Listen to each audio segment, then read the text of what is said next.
So today I did something that I have not done before, which is, and I guess I have to kind of contextualize it a little bit. First of all, welcome back from the weekend, all that kind of stuff. So I was looking on my Twitter feed today, and I could see that somebody I knew. I could even say who it is. Her name is Sean Lang. She's a gay and lesbian activist, an AIDS activist here in Connecticut. Was in a big fight with somebody on Twitter, and the person, and I'm going to put quotes around that. The person on Twitter was a real estate agent from Alabama. We're in Connecticut right now. A real estate agent from Alabama with about, I think, something like 42 tweets total and then 16 followers and then kind of a lot of sort of replies to other people's tweets. And I just jumped on Twitter, and I wasn't really in the flame war. Sean was kind of going back and forth with this person the way people do. On Twitter, it was about gun control. I guess I haven't said that part. And I just typed, you may be dealing with a troll. You might be dealing with a bot. I don't think I've ever said that before. By the way, the person in Alabama got really offended by that. I don't know whether she's a bot and maybe they teach the bots to be offended. I don't know. Either that or some, I wouldn't say perfectly nice, but some real estate agent in Alabama her distrust of people from the Northeast was even deepened by my assertion that she was a bot. But anyway, there's a reason for all that. Obviously, we've been thinking more and more about this over the weekend after Friday's indictment of 13 Russian players in the world of election destabilization in the United States. At times, the indictment reads like some kind of 2018 recasting of the Americans. I mean, we've got Russians on American soil setting up VPNs, which are kind of private and hard to detect networks that can make emails and things like that look like they're coming from the United States when they're coming from St. Petersburg. We've got them stealing the identities of dead people, their social security numbers, and using them to set up new bank accounts. We've got them infiltrating rallies. We've even got them paying, in some cases, people to build a cage and hire an actress to play Hillary Clinton inside a fake jail. So it isn't even all just stuff that's on the cybers, as President Trump would say. It's flesh and blood, and it's feet on the ground. So what's going on here is a fairly good question. Joining us now is somebody that we've relied upon very successfully in the past, Susan Glasser, Chief International Affairs columnist at Politico and host of its weekly podcast, The Global Politico. Susan, welcome back to our show. Thank you so much for having me. So I think one of the things that you're really good at, and maybe I was going to sort of wind my way towards it, but maybe let's just start there. So if you back up, if you take 5 steps back from the Mueller indictments on Friday, you start looking around for a master narrative. And so what we know from these indictments is that goal 1 was to sour, pollute, and destabilize the American political process and to hurt Hillary Clinton as much as possible. That started in 2014, and then as things kind of built up, they realized that they had some new pieces on the chessboard to play with, including Donald Trump and Bernie Sanders. But let's go back to that first idea. Why would Russia want to destabilize or weaken the typical democratic process in the United States? What would be the kind of master goal there? Well, look, I'm glad you put it in this context. I have to say, left on its own, if we just start talking about 2016, it doesn't make a lot of sense, right? We're now seeing, as I'm sure Russia is, the kind of downsides of betting big on Donald Trump. So pull back. Why are they doing this? I think it's important for people to realize that there was a turn really over the last decade when Vladimir Putin has been in power pretty sharply away from integration with the West and this policy of cooperation with the United States. Maybe we weren't always the best of friends, but generally speaking, we had a fairly solid post-Cold War relationship as Russia has become more assertive, as it's gotten its internal act together, and as Putin has consolidated power and rebuilt basically an authoritarian state. What he's also done is resurrected a much more confrontational and aggressive foreign policy, both towards the United States and its neighbors. The United States had been, I would say, slow under presidents of both parties, both George W. Bush and Barack Obama, to recognize this shift in Russia's foreign policy and the new hostility of Vladimir Putin. So what happened to trigger this big intervention in the U.S.? Well, back in 2014, you may remember, is when Vladimir Putin invaded Ukraine. Mm-hmm. And he took over the Crimean Peninsula. That was the first such armed annexation of territory since the end of World War II. Okay, it was a really big deal. And then he also sent his troops in to destabilize eastern Ukraine, a low-grade civil war that continues to this day. The United States, under President Obama, responded forcefully. Major sanctions were put in place. It was clearly a break in our relationship. And what happened, unbeknownst to us at the time, but the Mueller indictment spells this out very graphically and clearly, it was exactly at this moment that it appears that the Kremlin decided to launch this campaign to destabilize and to intervene in the U.S. elections. Although we have to, that's crucial. Yeah, no, I do too, and I want to come back to it. Although I just want to put brackets around one thing, just so we're just as circumspect as we can possibly be. What we have from Mueller right now is actors from, I think, almost entirely a private company that I think is owned by a crony of Putin's, a guy who has become a billionaire and has some kind of catering operation, right? We don't really yet have a Russian government agent, at least not in the Big 13 of Friday, right?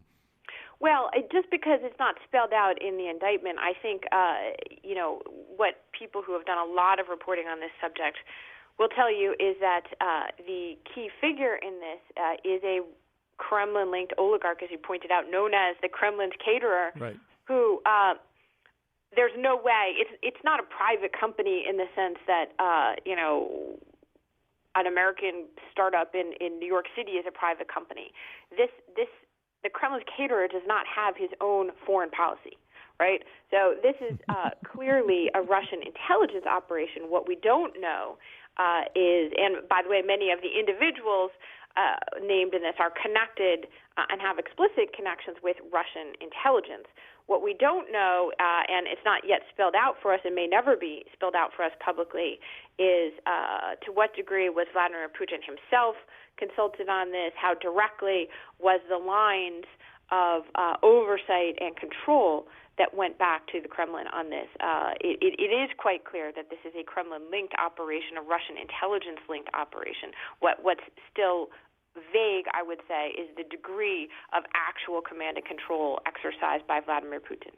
So what's the right metaphor or analogy or language to talk about this overall strategy, the strategy that pops up in 2014? In other words, I think for a lot of people, this story has been kind of a low hum, that there's some sense that maybe something happened on Twitter or Facebook, and maybe they saw and made the word phrase fake news might pop up and things like that. But for a lot of people, including people who, because they were focused on Florida and Parkland over the last 4 or 5 days, didn't really necessarily focus that much on the indictments. I mean, there are terms like an invasion or an attack or something like that. And I don't know if those are quite right. What you've chosen is to call it kind of a second Cold War.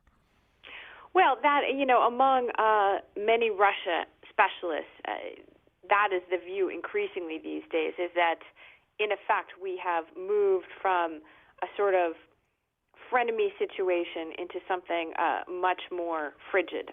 Call it a new Cold War or not. There's a debate over that terminology and whether that makes light of the original Cold War, but I think it at least should signify to people, and by the way, it's not just the Russian election intervention in the U.S., it's a whole host of issues that have led to really this break between the United States and Russia over the last decade, and it's now enshrined even in doctrine. You have the new national security strategy and the national defense strategy by Jim Mattis, President Trump's Secretary of Defense, basically saying that we're turning, in effect, away from the counterterrorism of the post-9/11 era and refocusing our defense strategy on countering threats from great powers like Russia and China. But on the election intervention, first of all, I would recommend to all of your listeners, read the indictment. Yeah. It's available online. It's a very clearly written, not at all in legalese, step-by-step walks you through, in effect, how to run and launch a political influence operation using widely available, tools of social media invented by the United States itself, and that the Russians, in effect, were just careful students of the platforms that we ourselves built and figured out how to use it to influence and sow division inside our democracy, to play on divisions that are already here, of course.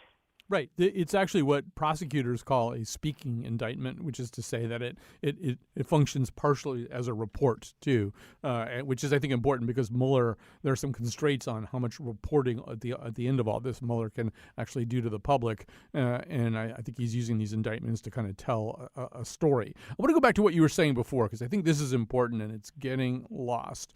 So you mentioned the national security strategy. That's H.R. McMaster. McMaster's in Munich over the weekend. He uses the term incontrovertible because we have incontrovertible evidence now because of these indictments that the Russians have been active on our soil in cyberspace, attempting to mess with us in a whole range of ways. That's tied, I think, very much to his national security strategy, right?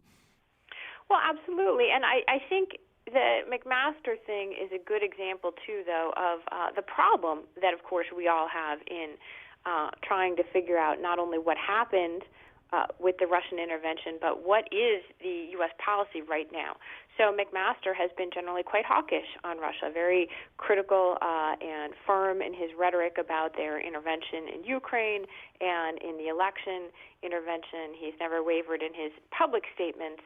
However, of course, he has a boss, Donald Trump, who not only doesn't seem to agree with McMaster, but as soon as he gave that speech in Munich, President Trump immediately publicly chastised him as part of his remarkable tweet storm over the weekend, calling into question once again the Russia investigation and seeking to deflect blame for it, as he continues to do today, by the way. Right before our conversation, President Trump has been tweeting once again this morning and saying, well, it's Obama's fault. They didn't do anything to respond to the Russian intervention, which, again, America actually is capable of walking and chewing gum at the same time, right? It may well be, and I think there is a legitimate question about the Obama administration's response and did they take this seriously enough soon enough. But frankly, given the sort of house on fire situation of more than a year having gone by with President Trump not refusing to acknowledge it, never mind actually take measures to respond to it, it seems like a pretty ironic critique on his part. Right. So we're in a really weird position right now because people like Madison McMaster understand that we are in some kind of fairly aggressive we're receiving a lot of aggressive action from Russia that's tied probably to their plans for how Russia as a nation state is going to behave around its neighbors. And so you've got a security establishment and a military establishment that's kind of trying to get ready for this. You've got a president who because I guess particularly because his ego is very invested in the question of whether he won the election fair or square, and because his attitude towards Putin is qualitatively different from almost anybody else's, any of the people, the military or intelligence people that he bosses, right? I mean, you've got a president who couldn't be more out of step with all the people that we just talked about. Well, that's exactly right. And again, what has been really an interesting dynamic is how fundamentally schizophrenic the policy that's resulted has been. On the one hand, taking individual actions that really, I would say, politicians of both parties can agree with, right? So you have, we've increased U.S. troops both over the end of the Obama administration and the Trump administration in Eastern Europe, along with our NATO allies. President Trump has authorized the sale of some lethal weapons to Ukrainians, which was something that the Obama administration fought over but didn't agree upon. There are the tough sanctions because of the takeover of Crimea remain in effect. So on the one hand, you have sort of the policy actions. On the other hand, you have not only President Trump's tweets and his public statements, but also a clear sense that,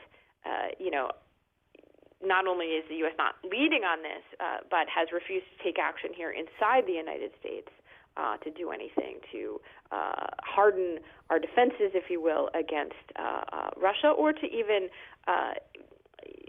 reframe the conversation to reflect these new realities on the ground. And so it's really this bifurcated policy. And I've watched top Trump officials in a room full of skeptical kind of Washington foreign policy elites make the case, well, we have a great Russia policy. We've been very tough on Russia.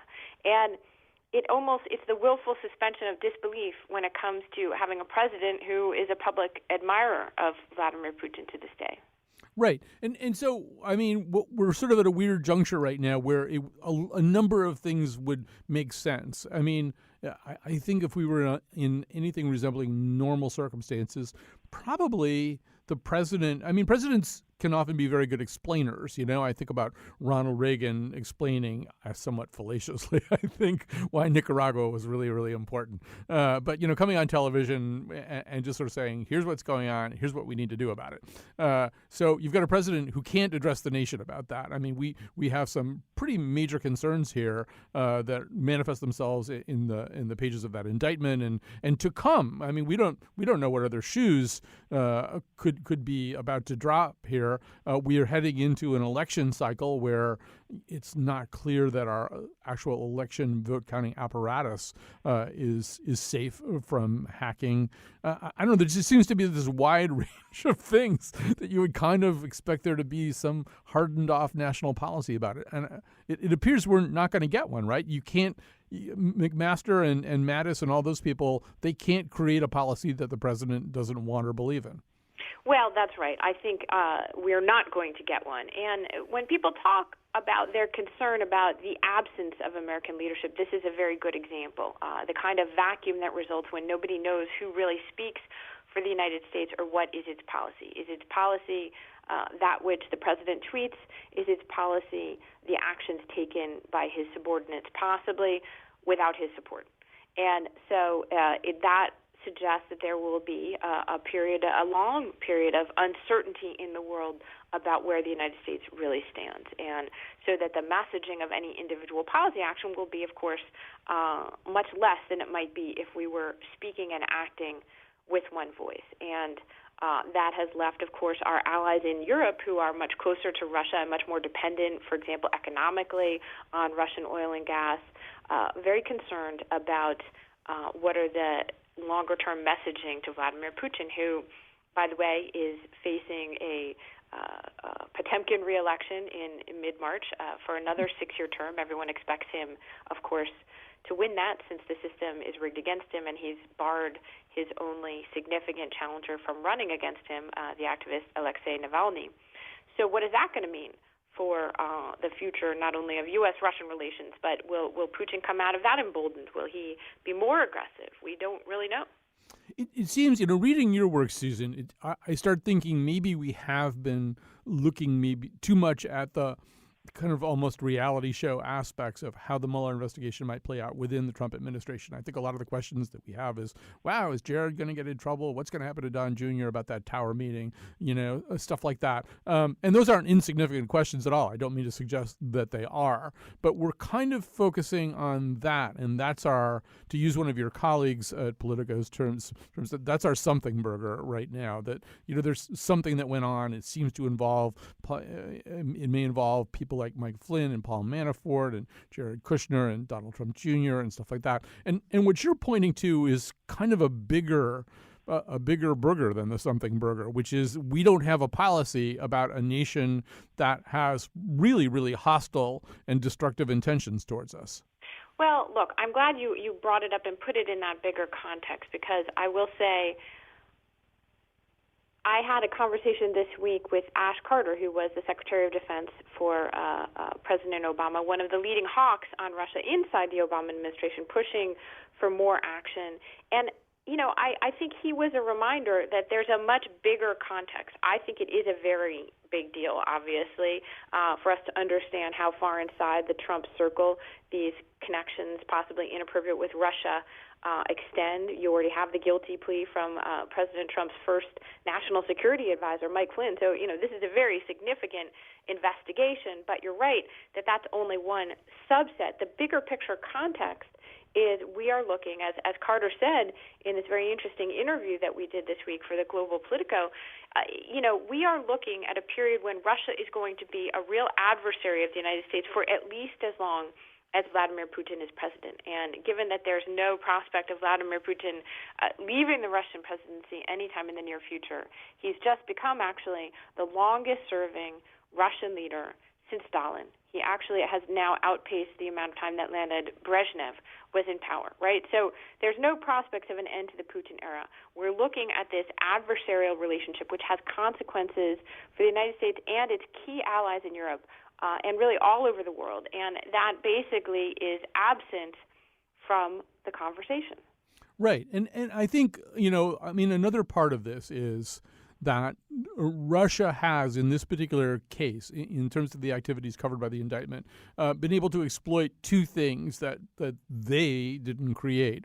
One of them is that we have a very open system here, and it's an open system that allows a lot of people to move around freely and move information around freely and become effectively publishers of their own ideas on both Facebook and Twitter. Every time you tweet, you're essentially publishing. And nobody really wants that to change very much. We want to have a really open system, but now we're seeing how foreign actors can take advantage of it. And then the other part of this is, and there's been some really interesting research on this. A guy named Jonathan Albright, I think at Columbia, looked at this, that the other thing that they walked into was a bonfire that was already burning. A nation that was pretty divided, was given to an awful lot of heated rhetoric, both on social media and then as the Trump campaign got going at rallies and stuff like that. That they didn't have to build a bonfire; they just had to keep putting logs on it. Right? That there's a way in which they took something that was already happening and just did their best to make it worse. Well, that's right. I'm glad that you made that point because, look, let's be real, right? The Russians didn't create these divisions in American society. They would exist regardless. The America that voted between Barack Obama and Mitt Romney in 2012 was divided almost exactly along the same lines as the America that voted between Hillary Clinton and Donald Trump in 2016. Now, the rhetoric of politics, of course, has become much, much worse. And what we've seen is that actually our divisions are almost cartoonishly easy for a bunch of Russians who don't really understand American society, both to parody and to play upon, right? And that should cause us to have some serious introspection. I can even imagine that this campaign did affect votes. It was very loud and quite skillful in terms of, I think, its ability to squeeze the vulnerable margins, if you will, of our political debate. But I think you're right that it's not that they created some division that wasn't there. This is us. And this was something that Russians did even in the Cold War. This was a constant theme, harping on, for example, the racism of American society was right out of the Soviet playbook. But I think what we've never had before is a president of the United States who has been openly admiring of Russia's authoritarian leader, who has appeared to cheer on the encouragement of divisiveness in American society, whether it comes from Russian trolls or, by the way, from Americans themselves. And this is something, the fusion between, a right-wing populist anger that Donald Trump has channeled and the political agenda of an adversarial foreign power, that's just something we've never seen. Yeah, I can't remember whether Ronald Reagan is the person who said politics stops at the water's edge, but there's been this notion here in the United States that if you're a Republican president, you might have some problems with the Democratic leadership in Congress, but your fondness for a foreign leader wouldn't outstrip. You'd still have more loyalty to the Democratic minority leaders than you would to some foreign leader. But it's pretty clear that Donald Trump likes Putin better than he likes Chuck Schumer. And that should worry us a little bit. Well, it's not, on some level, right, who cares who he likes? The bottom line is that he has appeared to operate in ways that place his personal interest over the national interest, which is why, there's really a consensus in both political parties, Republican and Democrat, about many issues that comes to how to deal with Russia right now. And the President of the United States just doesn't happen to share that consensus among leaders in both parties. And he does right now. Look at this remarkable series of tweets that he issued from Palm Beach over the weekend. They really, more than anything, because they're quite inconsistent in what they say, but to me the takeaway is that it's really a president who has placed his personal concerns, neuroses even, and worries about the Russia investigation far over the substance of what it means for the country. Right. We're going to stop it there, so we'll have time to talk about the other story that kind of dominated news and conversation over the weekend. That, of course, is Parkland, Florida. We are very grateful once again to Susan Glasser, Chief International Affairs columnist at Politico and host of its weekly podcast, Global Politico. As I say, what we have coming up here is our friend Phil Bump from the Washington Post to talk a little bit about Parkland. But before we go to him, we also want to say today's show is produced by bots from Russia. Please to hate one another. Betsy Bot Kaplan and Kion Wolfbot are producing this show. Amanda Fish is Salmon Bot. Locks her up. Garrett McLaughlin. What kind of name for a bot is that? The part of Bill Curry is being played by Boris Badenoff. Tomorrow's show is Jokes Necessary. Jokes. In Russia, they take your wife. Please. Now, nice break, then more show. Politicians who sit in their gilded House and Senate seats funded by the NRA telling us nothing could have ever been done to prevent this. We call BS.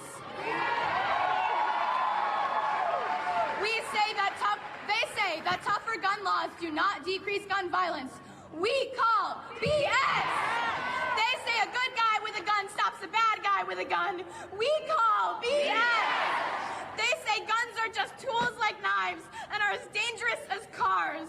We call BS. No, they say that no laws could have been able to prevent the hundreds of senseless tragedies that have occurred. We call BS. That us kids don't know what we're talking about, that we're too young to understand how the government works. We call BS. That was Emma Gonzalez, 18 years old. By now, you know her probably if you own a television set and had it on this weekend. She is one of the students from Parkland, Florida, who took to the cameras and took to the podiums and told their own story and talked of their own concerns in this time of gun violence.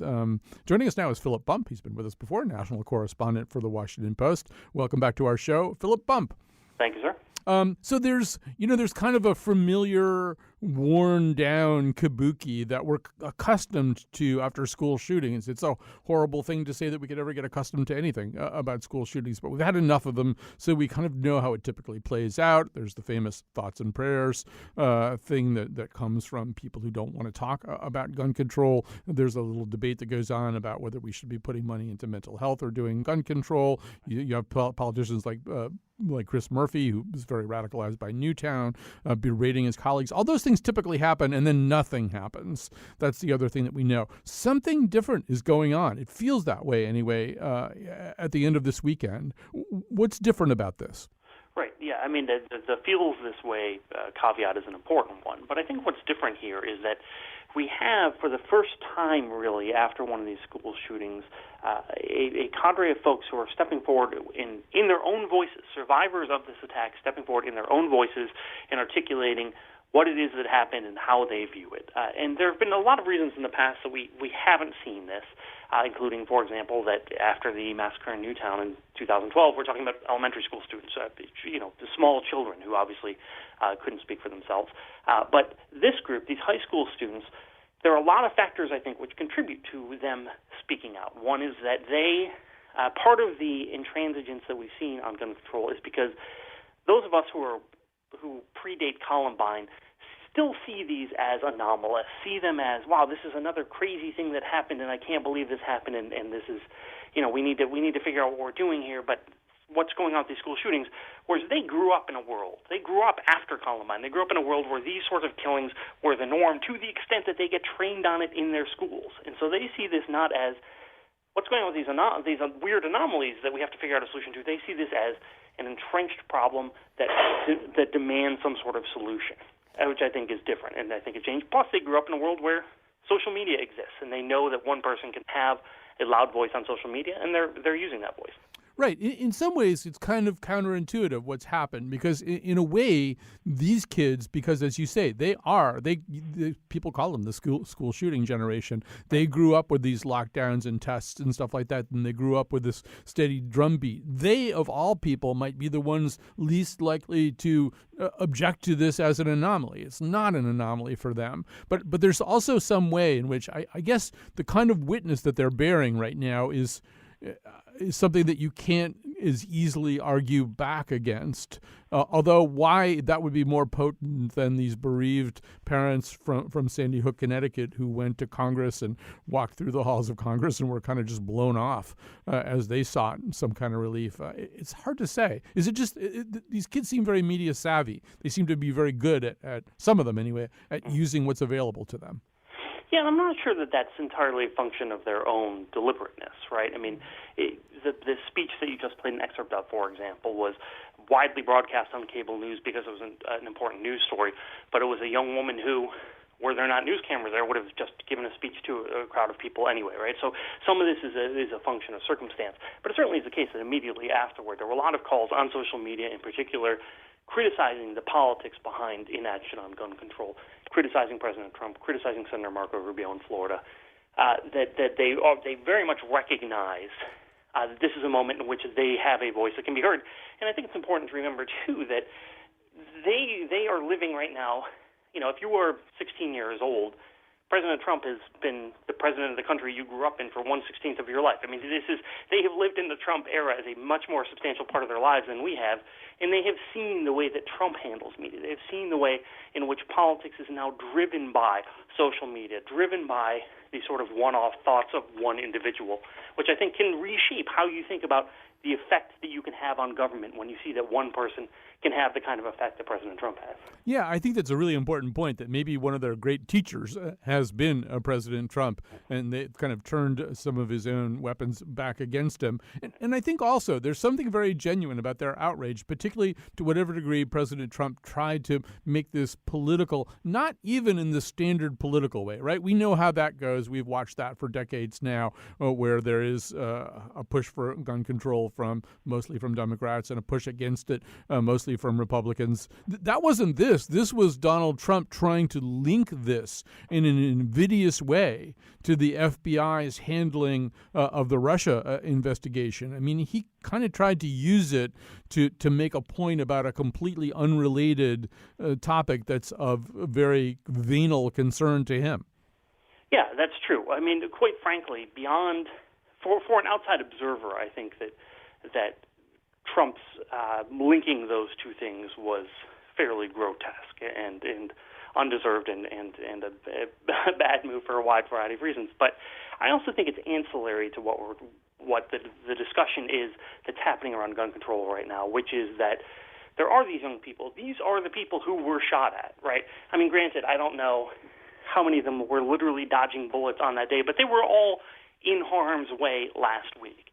And when you have parents speaking out on behalf of their kids, when you have other folks stepping up and saying this can't happen to these people, that is very different. It is, and I'm hesitant to draw this analogy simply because I understand how it can be taken, but it is the difference between saying that you support the military and being a veteran to some extent, right? That these are people who were literally in the line of fire potentially, whose lives were at risk. And I think that changes the resonance of their words simply by virtue of the position that they had been in. You know, Phil, at the beginning of this conversation, I said, well, it feels different. And you said it was correct to highlight that part of this, that it feels different. It feels as though the worm might be turning a little bit. When the lights turn off and the cameras pull back a little bit, you've got, there's a post-ABC poll today that actually startlingly says that support for banning assault weapons has dropped significantly among Republicans. It's down to 29% among Republicans, a big drop since one other benchmark in 1999 when this was looked at, which is sort of amazing that assault weapon bans are less popular on the right and a more partisan issue, too, at this point. 71% of Democrats support that kind of ban. So you sort of wonder, like, if these kids go away, I know they're going to have a march and stuff. We can talk about that. But if these kids go away, do we just get back to politics as usual? Well, I think it's not only if the kids go away, but once their message has been heard and doesn't seem as novel as it does right now, right? This is, again, sad to say, but, once someone has been saying the same thing for an extended period of time, former Representative Gabby Giffords, right? Her story was incredibly powerful, but now she is just sort of swept away as being, here's another gun rights or gun control advocate, forgetting the fact that, of course, she got shot in the head and survived and was a sitting member of Congress, which is sort of amazing that she now is just sort of, here's another gun control person. I feel like that's where these kids may end up if, by being positioned in that way. But I think it's important to remember, and one of the things that we see consistently after these shootings is critique of the National Rifle Association's contributions to politicians. And you heard some of that in the speech from the excerpt that you played. And I think that misunderstands fundamentally the politics of gun control. And what has happened, along with a lot of other issues like climate change, for example, is that it's become a very, very polarizing partisan issue. And it is less about gun ownership to a large extent than it is about party identity and partisanship. And I think that alone explains the poll results that you just saw. And obviously a lot of that was driven by the NRA's activity and the NRA's outreach, but it is now a partisan issue. And so that is, that is a schism that exists within the United States that is incredibly broad. No one has shown any ability to bridge it. And it makes it harder for Republicans, even Republicans who want to take action on guns, recognize that their own base, the base that needs to vote for them in primaries, doesn't support them doing so. And from a political standpoint, that's problematic. Yeah, we saw that here in Connecticut over the weekend. We've got a pretty crowded gubernatorial field on both sides. One of the Republican candidates, a doctor, actually, Prasad Srinivasan, said over the weekend that if he's also a state legislator, we have a pretty tough gun law post Newtown, which he voted in favor of. He said if it came up again, he wouldn't vote in favor of it. He'd vote against this. He's saying this in the weekend of Parkland, which I thought was kind of astonishing and tenured. And then I thought a little bit more about the thing that you're saying right now, Phil, which is that he's trying to stand out in a Republican primary, and maybe even the fact that he's a doctor. The AMA has a very, very strong position about the gun violence crisis. So in order to stand out and in order to talk to that Republican base, that is one of the ways that you talk to the Republican base these days, right? That's exactly right. And not only that, but research has shown that the people who are most fervently opposed to new gun control measures are also the ones that are the most vocal and active.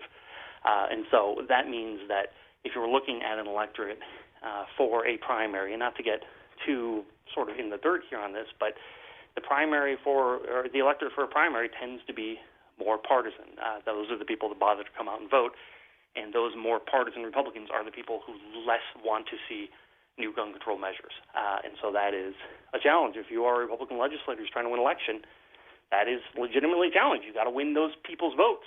And it's tough to take a hard line on gun control and do that.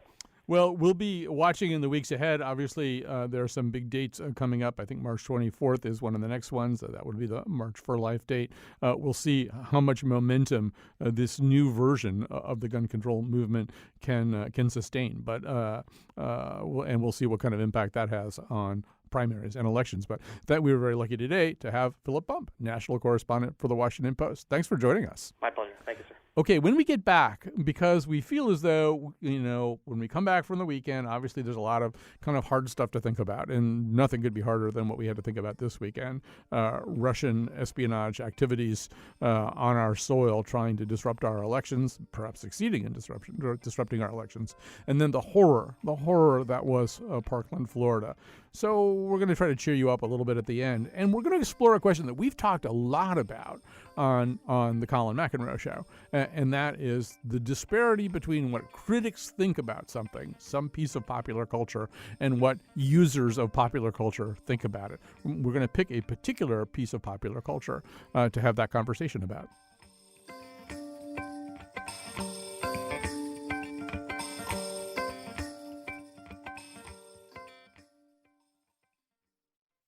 So this is something that we do think about and talk about on this show. Usually not on Mondays, though. Usually probably more likely on Fridays. But as keen observers of popular culture, which we try to be, one of the questions always has to do with, when something's a critical darling but not necessarily appreciated by the general public, what does that mean? And what does the reverse mean, too? What happens when critics kind of wrinkle their noses at something and then people love it? And in some ways, there are lots of kind of latent default explanations about this. I mean, probably the most common one, of course, is the Mencken thing. Nobody ever went broke, underestimating the bad taste of the American public. So you could look at it that way, or you could say, wow, maybe there are things that the intelligentsia, that the critical intelligentsia just doesn't get or misses.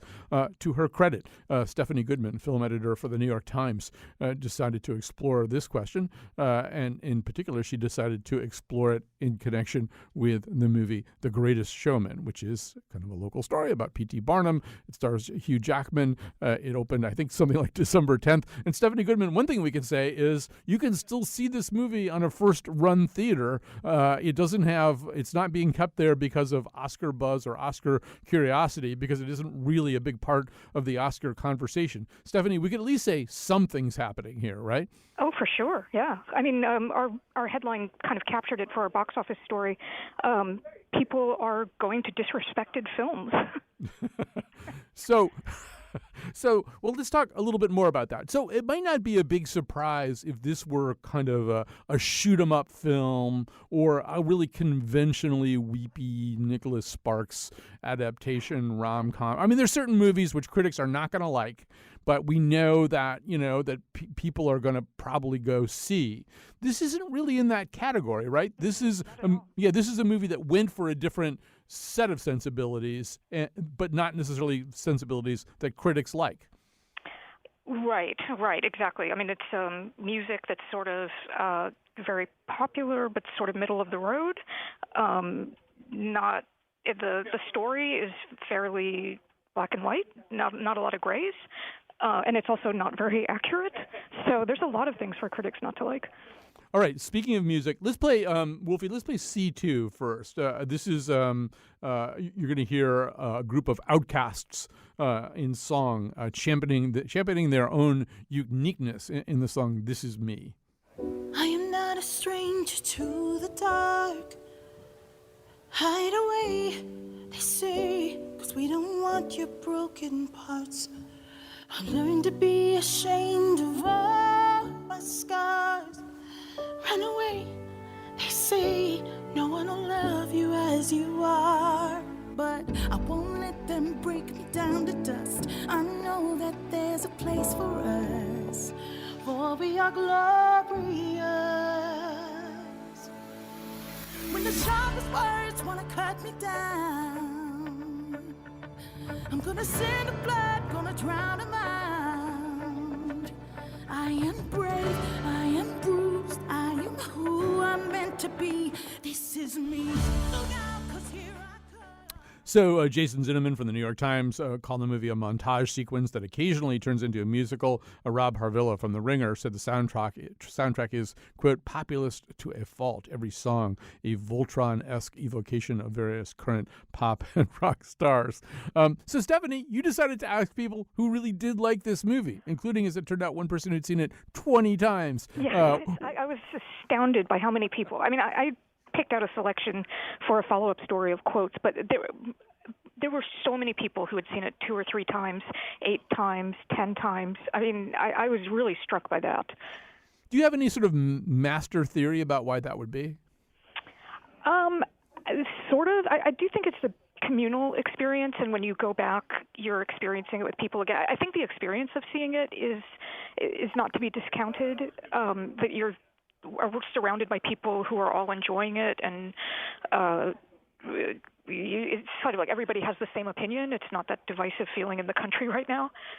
Right. And yes, I want to stop on that one, too, that this is, I mean, in a way that obviously an action movie can't be, this is a movie that attempts to make you feel good about certain things. And as you say, if you can plow that set of feelings into the communal experience of all watching it together and having a good time, you really got something.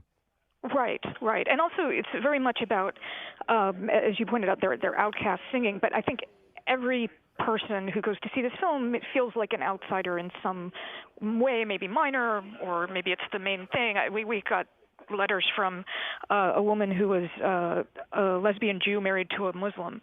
And so, like she definitely feels like an outsider in her community, she wrote. And I think that there's a lot to relate to there.